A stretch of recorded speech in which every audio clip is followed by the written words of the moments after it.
breaking news.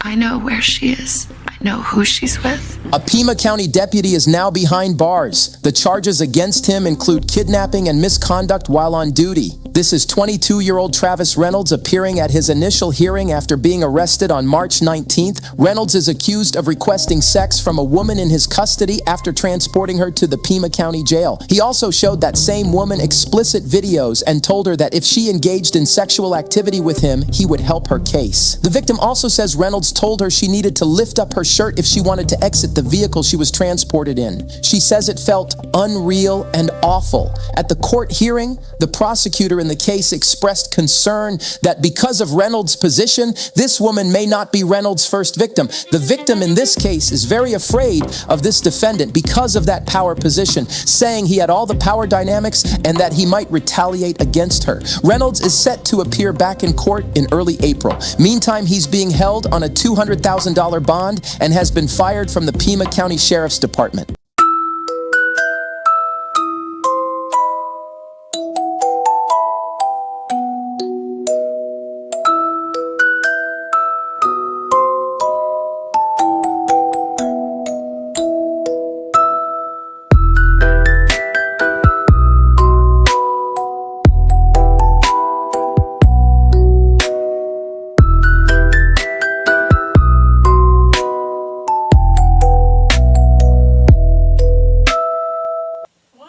Goober.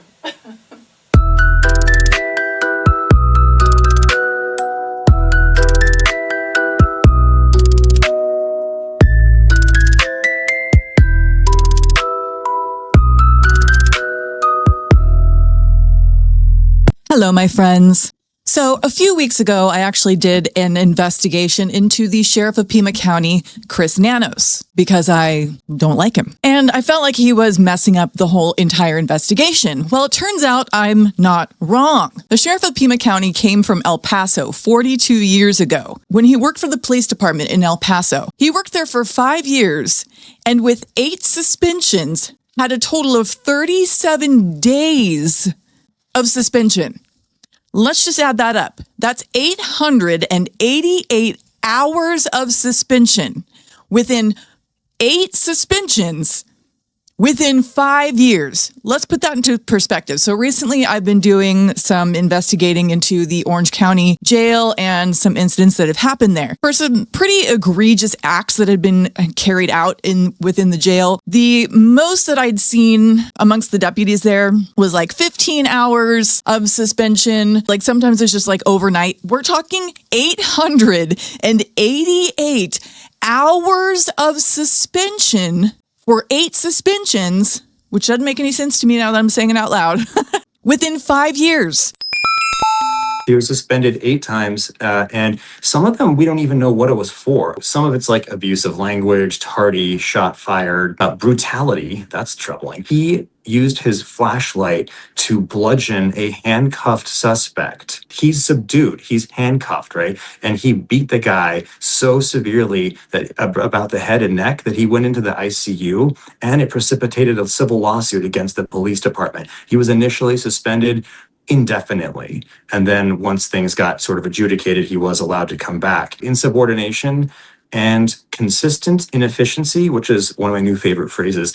He was forced to resign in lieu of termination. Yeah, lots of dereliction of duty, tardiness, unnecessary force, and discourtesy. Excessive force, habitual tardiness, excessive force, again, 15 days. This is a really troubling record. He was, frankly, a bad cop. When he arrived in Pima County, he failed to mention any of that.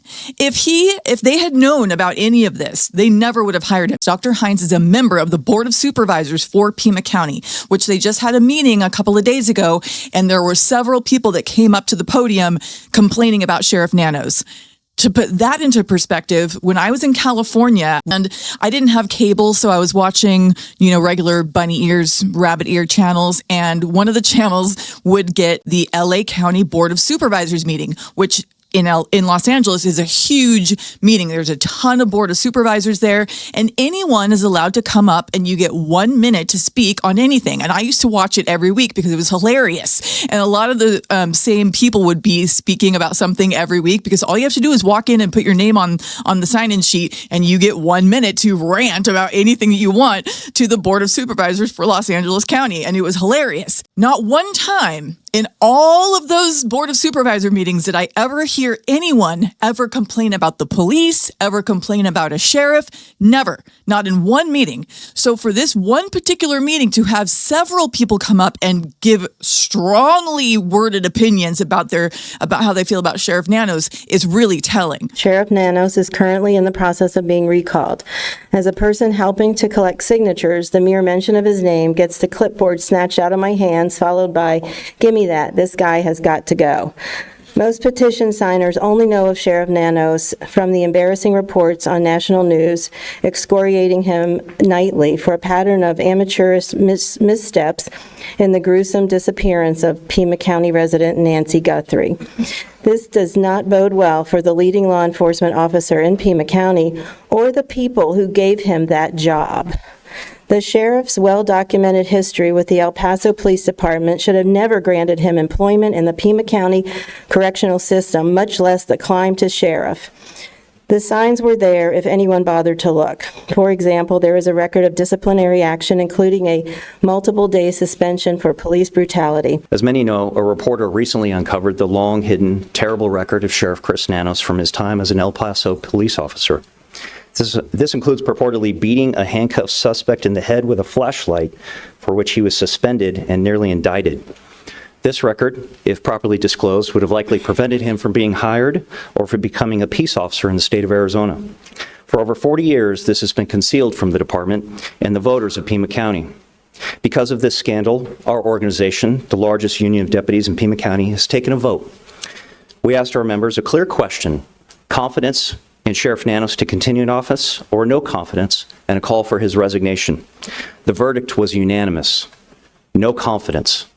He has lost the faith of his deputies and the community. The nation has eyes on Pima County. We have a sheriff who has numerous lawsuits, an FBI RICO investigation, deputy-on-deputy rape case, a pattern placing campaign opponents on leave. He has created a hostile work environment where in many cases officers or deputies question or disagree his actions or decisions. Retaliatory actions such as duty reassignment in most egregious circumstances, demotion are sure to follow. Chris Nanos is an international embarrassment at this point. Long before the Nancy Guthrie investigation, this man lied about his record to get hired at the Pima County Sheriff's Department. Recently, he lied under oath. And we know that he runs the sheriff's department with an iron fist, abusing his employees. We have one in the room today. Sergeant Aaron Cross has been absolutely abused by this man. Lieutenant Heather Lappin, who had the audacity to run against him for sheriff, was abused to the point that even though she was wildly well-educated and well-informed and so qualified for her job, that she fled to another police department where, frankly, they pay her better and treat her so much better. Women have been abused under this man. This county has been abused under this man. He is technically not qualified to be the sheriff. So the FBI started investigating him, which I find so amazing, because why, if the FBI was investigating him, did they not find these things out? I don't know. But basically, he's no longer qualified. He's lied under oath recently, just in December of 2025. The entire 4-decade history of his presence here in Southern Arizona has been based on fraud. It is clear to me that he is not capable or competent to lead in this office. He is more than tarnished. There is actually a video of him back in 2015 or 16, just laying into the FBI because he was about to be indicted. Am I upset at the FBI? Absolutely. They should be. They get by with saying no comment. Who does that in today's world? Who does that? Yet they get by with that. And when this thing's all resolved and the case is all over, I challenge them. I challenge Mr. Black to stand up to that camera by himself and say, we have looked at this investigation and we have exonerated, completely find this investigation to be total BS. Well, the heck with this preliminary investigation. Why are you doing a preliminary investigation? I want the FBI to send this case, take it away from the director here. He's already showed his bias. He is biased on this case. He's already done that. He's shown it. And I'd like them to take it away from here, send it to Phoenix, send it to Washington, D.C., and start a full-blown investigation. Oh my gosh, this explains why he would never give the investigative lead role over to the FBI fully. So at the deposition, and this is according to Dr. Hines, and he was talking about his whole history, because Dr. Hines has reasonable disdain for the sheriff of Pima County. Dr. Hines thinks that the right thing to do is for the sheriff to come in and resign now that the truth is out, now that the facts are out. But anyway, in the deposition, he was under oath being asked about his reputation. And it says, so here we go. Going back, they were talking about a lot of his work history coming from El Paso. Okay, have you ever received discipline as a law enforcement officer? Yes. What was the nature/extent of the discipline that you received? And he said, Primarily, it would have been like, I'm not a very good driver. Okay, so I have a lot of car accidents, and you know... Did you ever receive a discipline that rose to the level of suspension? No! I mean, blatantly lied under oath. Those were his responses. That was from the deposition in December. And within the pages that Dr. Hines actually subpoenaed or FOIA requested, it says 2+ pages. So some of it is, he says, these are his words. So some of it's like abusive language, tardy, shots fired, brutality, failure to report for duty, leave without pay, off-duty conduct threats, reprimands, and it goes on and on. Violation of rules and regulations. He got suspended for 10 days for violating rules and regulations. 10 days, a 10-day suspension for one act of whatever, breaking the rules. And that is, he did something big. That is a long time for a police officer because, you know, unfortunately, police officers don't get in trouble that much. It's really hard to be fired once you are hired as a police officer. It was 8 suspensions in a little over 5 years. And it is kind of unusual to have any suspension for most of our officers. So to have 8 in 5 years, you cannot retain this high office. I'm highly allergic to incompetence and certainly to abuse of power, like we saw, I believe, in the election interference. Normally, if it's something super duper bad, what they'll do is they'll just ask you to resign if you're lucky, and then you can go move on to another sheriff's department and lie to them and tell them that you never got in trouble and then get hired working there, which is a big problem in this country. There's a new sheriff in town today. The Board of Supervisors accepted Pima County Sheriff Clarence Dupnick's resignation and also his choice to replace him. Chief Deputy Chris Nanos will take over next month, but this decision was not unanimous. There's something about going through that process that is good for one's character. The process of being appointed and the process of getting elected. The process has to be something that includes the people because a sheriff is a public servant. Several people today angry they didn't get the chance to voice their thoughts before the decision. This is so upsetting, and I hope Pima County takes notice because we elect Pima County's top cop. Both the sheriff and the chief deputy understand why people may be upset, but they leave this decision up to the Board of Supervisors. The board has the authority to do whatever they want. That was at my recommendation, and I'm glad they did. And per the board's decision, Chris Nanos will be the new sheriff starting next month. It's a big problem, and it's a big problem like within the Sonia Massey case, you know, which if you haven't seen the documentary that I did on the Sonia Massey case, please check that out when we're done here. But that was such a tragic and sad situation that could have been prevented if they had just not hired that particular officer because of his reputation. He had been through 6 different sheriff's departments or police departments before he landed in the one that he was in when he shot Sonia Massey. And his whole conduct, his reputation for his conduct was disturbing.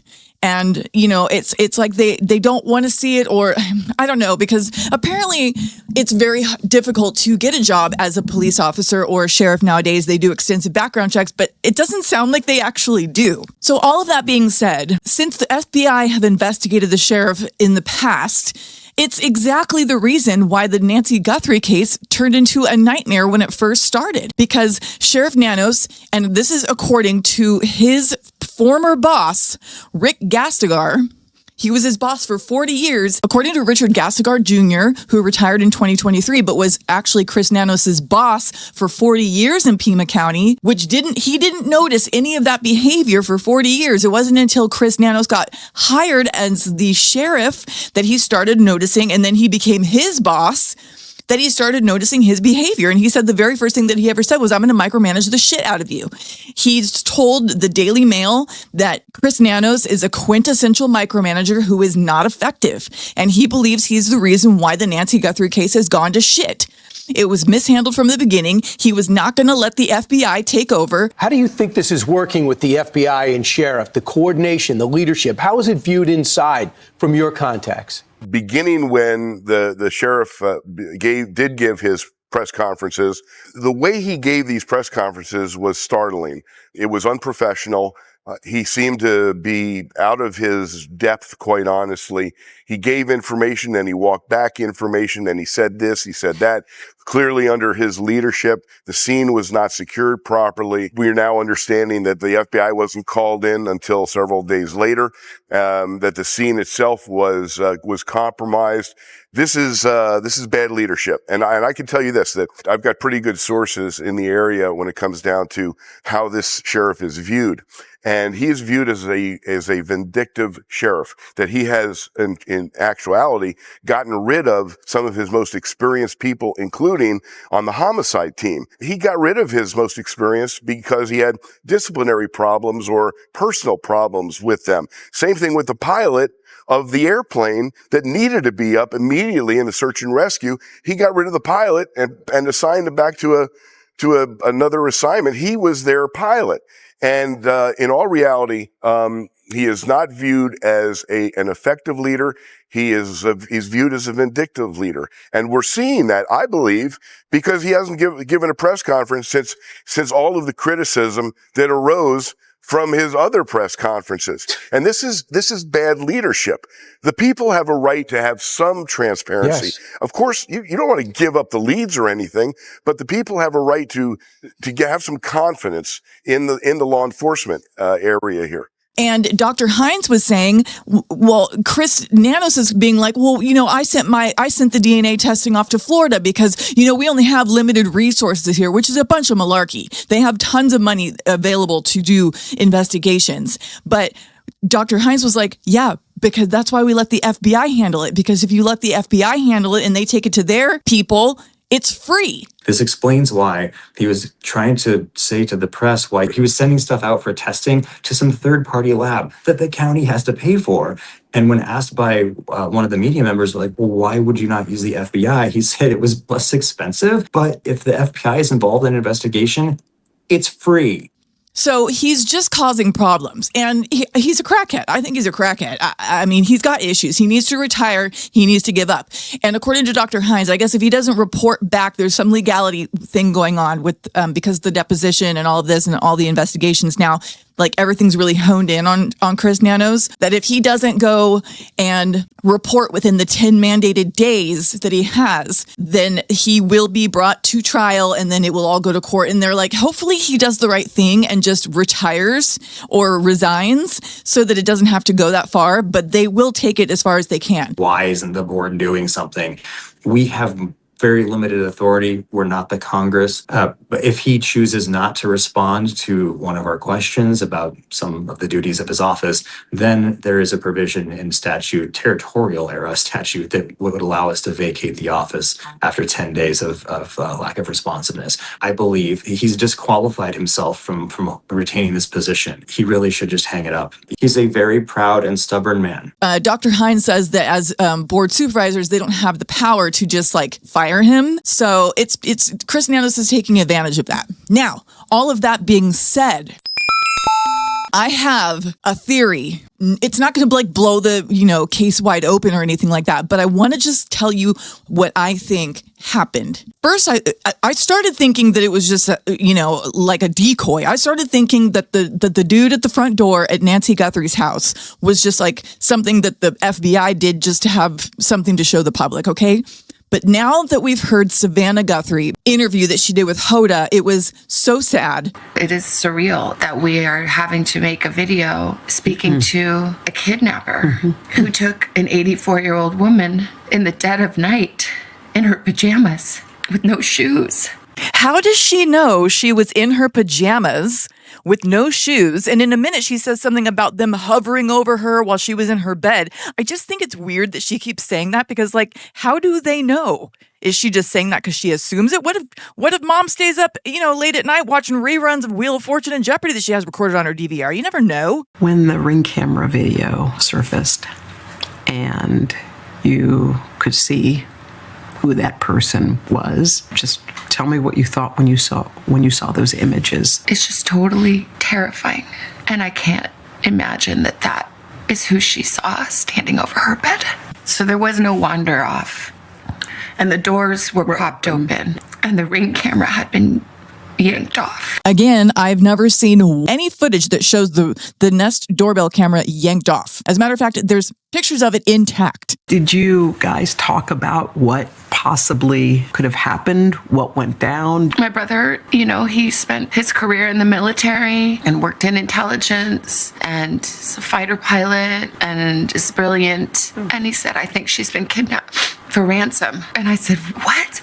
Well, why? What? And then, it sounds so like, how dumb could I be? But I didn't want to believe. I just said, do you think because of me?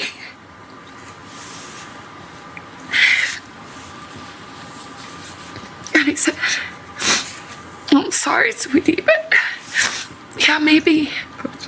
Which is too much to bear. To think that I brought this to her bedside. That it's because of me. I'm so sorry.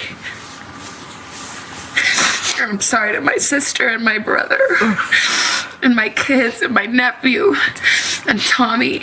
I in all of my years, I've never seen an interview done where the person doing the interview is crying the entire time. They're both crying.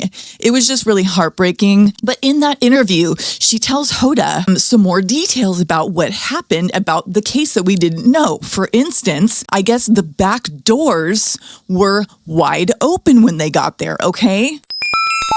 Here's my theory on the footage of the front door suspect. Because I had already had this theory in my mind about the guy at the front door. When you watch the guy at the front door, here's what he does. So he comes from this side of the house, right? And he walks up, and as we all notice, it's very obvious to see, he's very nonchalant. He's just cruising.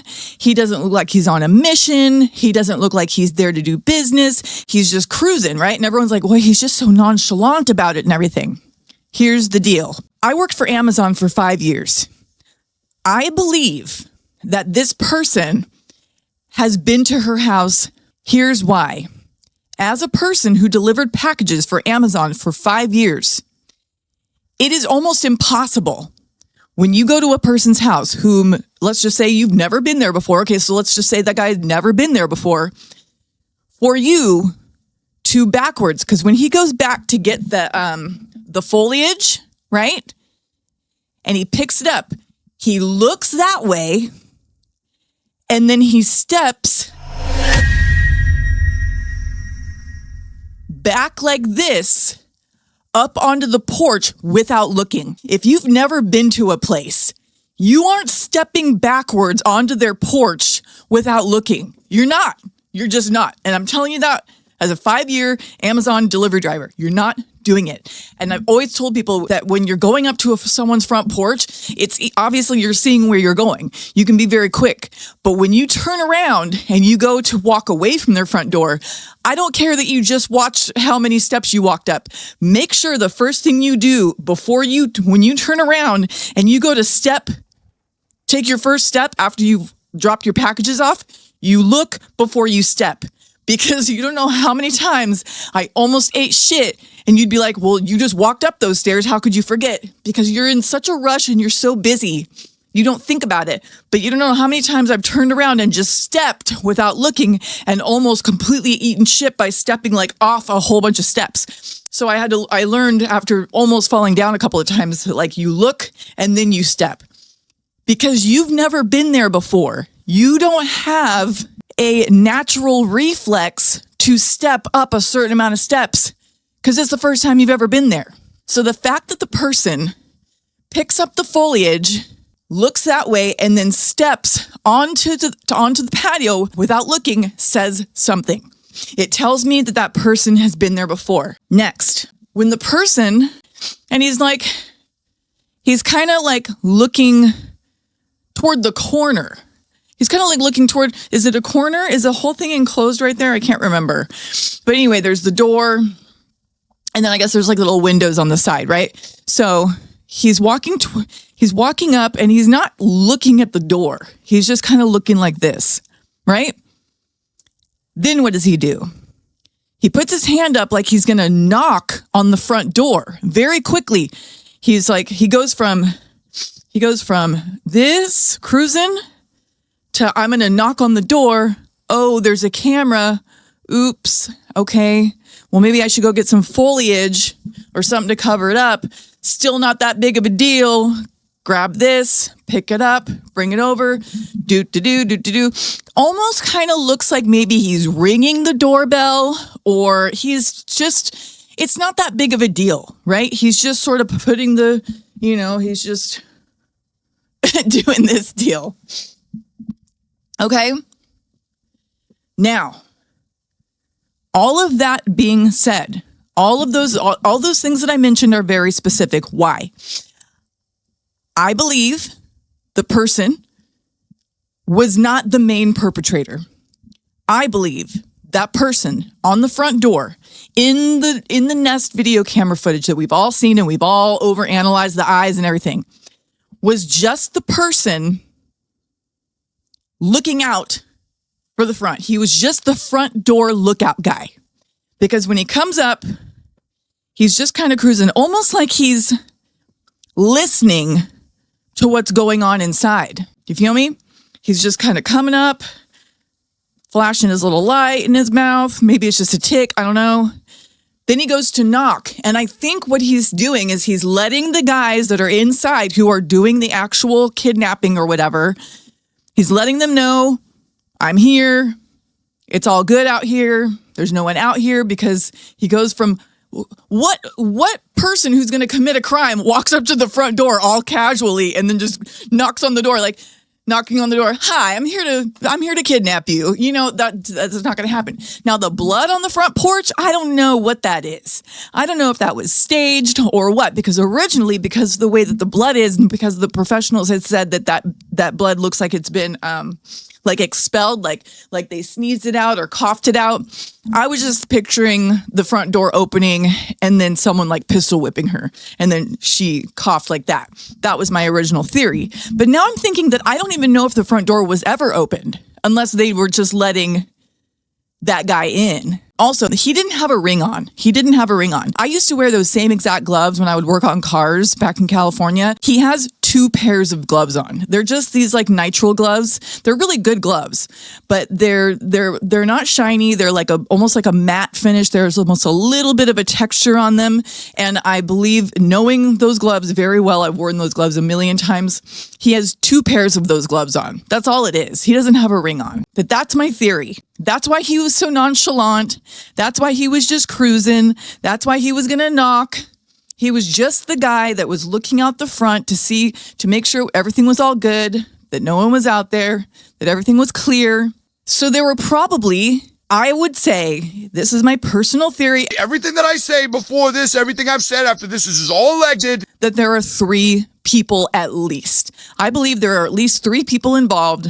The question still remains, Why do you want to kidnap an 84-year-old woman? What do you want with an 84-year-old woman? That's a horrible idea. I mean, it's just all around a horrible idea. So the only logical thing can be for ransom, but then she dies, which is why no one's come for the ransom, because now if they come for the ransom, now they're just going to get arrested for murder. So they might as well just bury her. I think that this will eventually be solved. I think that who knows when, but I think the way that it's going to be solved is when a random person happens to stumble upon her body, her parts. Unfortunately, I know that's really sad to say, but I'm just thinking logically. I'm pretty sure that Savannah and her brother and sister have accepted the fact that the mother is no longer alive. And I believe that when the case is finally concluded, that it will be because someone has randomly stumbled upon her body or her parts or the bones or something like that. So that's my theory. I'm sticking to it. This is all alleged. This is all just my personal opinion. But I did want to get that information out there. Because when I did that original investigation into Chris Nanos, I have taken down that video.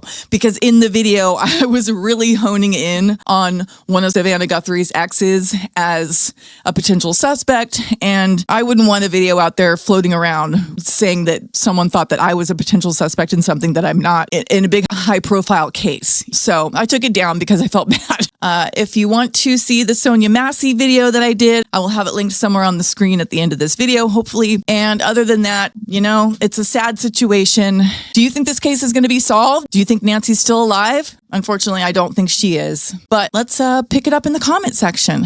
I'll see you down there. Jess. Curse.